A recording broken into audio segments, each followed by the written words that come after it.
Hello friends, Saturday ரெசிபீஸில் summer drink recipe பார்த்துக்கிட்டு இருக்கோம். இன்றைக்கி நம்ம பார்க்க போகிற சம்மர் ட்ரிங்க் வாட்டர்மெலன் சர்பத். அடிக்கிற வெயிலுக்கு டெய்லி ஒரு ஜூஸ் குடித்தா நல்லாயிருக்கும். ஆனால் அது நம்ம வீட்டிலே ப்ரிப்பேர் பண்ணி ஃப்ரெஷ்ஷாக குடித்தோம் அப்படின்னா ரொம்ப ஹெல்த்தியும் கூட. வாங்க வாட்டர்மெலன் சர்பத் எப்படி செய்யுதுன்னு சொல்லி பார்க்கலாம். வீடியோக்குள்ளே போகிறதுக்கு முன்னாடி சாட்டர்டே ரெசிபீஸ் சேனலை சப்ஸ்கிரைப் பண்ணாதவங்க சப்ஸ்கிரைப் பண்ணிக்கோங்க. அப்படியே பக்கத்தில் இருக்க பெல் ஐக்கனை கிளிக் பண்ணிக்கோங்க. அப்போ தான் நான் போடுற வீடியோஸ் உடனே உங்களை வந்து சேரும். வாட்டர்மெலன் சர்பத் செய்கிறதுக்கு நான் வாட்டர்மெலனை இந்த மாதிரி குட்டி குட்டி பீஸாக கட் பண்ணி எடுத்து வச்சுருக்கேன். இந்த மாதிரி நீங்களும் கட் பண்ணி எடுத்துக்கோங்க. எடுத்துகிட்டு இதில் இருக்கிற விதை எல்லாத்தையும் அப்படியே எடுத்துருங்க.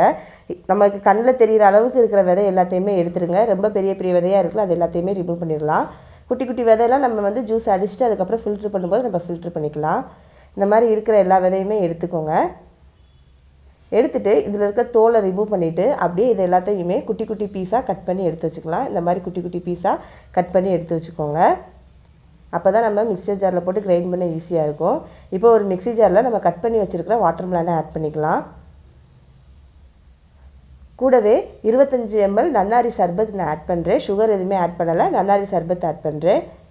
இதை நல்லா அப்படியே கிரைண்ட் பண்ணி எடுத்துக்கலாம். பாருங்கள், ஜூஸ் நல்லா கிரைண்ட் பண்ணி எடுத்தாச்சு. இப்போ ஒரு பவுலில் ஃபில்டர் வச்சு இதை ஃபில்ட்ரு பண்ணிக்கலாம். இப்போ இதை நல்லா ஃபில்ட்ரு பண்ணும்போது ஸ்பூன் வச்சு நீங்கள் அப்படியே ஸ்ப்ரெட் பண்ணி விட்டீங்க அப்படின்னா இதில் இருக்கிற சின்ன சின்ன விதை எல்லாமே வந்துடும். அப்போ ஜூஸ் குடிக்கும்போது நம்மளுக்கு வந்து வாயில் எந்த விதையுமே தட்டுப்படாமல் இருக்கும். வாட்டர்மெலன் கட் பண்ணிவிட்டு ஒரு ½ hour ஃப்ரிட்ஜில் வச்சுட்டு நீங்கள் ஜூஸ் பண்ணிங்க அப்படின்னா ஜூஸ் நல்லா சில்லுன்னு இருக்கும். பாருங்கள், இந்த மாதிரி நல்லா ஃபில்ட்ரு பண்ணி நான் எடுத்துகிட்டேன். இப்போ நம்ம சர்வ் பண்ணிடலாம். ஒரு கப்பில் ஒரு 4 ஐஸ் க்யூப்ஸ் ஆட் பண்ணிக்கோங்க.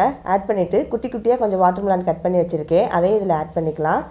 ஆட் பண்ணிவிட்டு நம்ம ஃபில்ட்ரு பண்ணி வச்சுருக்கிற ஜூஸை இதில் ஆட் பண்ணிடலாம்.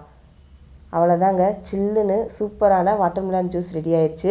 இந்த வாட்டர்மெலன் ஜூஸு வாட்டர்மெலன் இதெல்லாம் டெய்லி சாப்பிட்டு வந்தோம் அப்படின்னா நம்மளோட உடம்பு டீஹைட்ரேட் ஆகாமல் இருக்கும், வாட்டர் கண்டென்ட் அதிகமாக இருக்கும். நீங்களும் இந்த வாட்டர்மெலன் ஜூஸ் ட்ரை பண்ணிவிட்டு எப்படி இருந்ததுன்னு சொல்லி எனக்கு கமெண்ட் பண்ணுங்கள். இந்த வீடியோ உங்களுக்கு பிடிச்சிருந்துச்சுன்னா லைக் பண்ணுங்கள், ஷேர் பண்ணுங்கள். மறக்காமல் சாட்டர்டே ரெசிபீஸ் சேனலை சப்ஸ்கிரைப் பண்ணிடுங்க.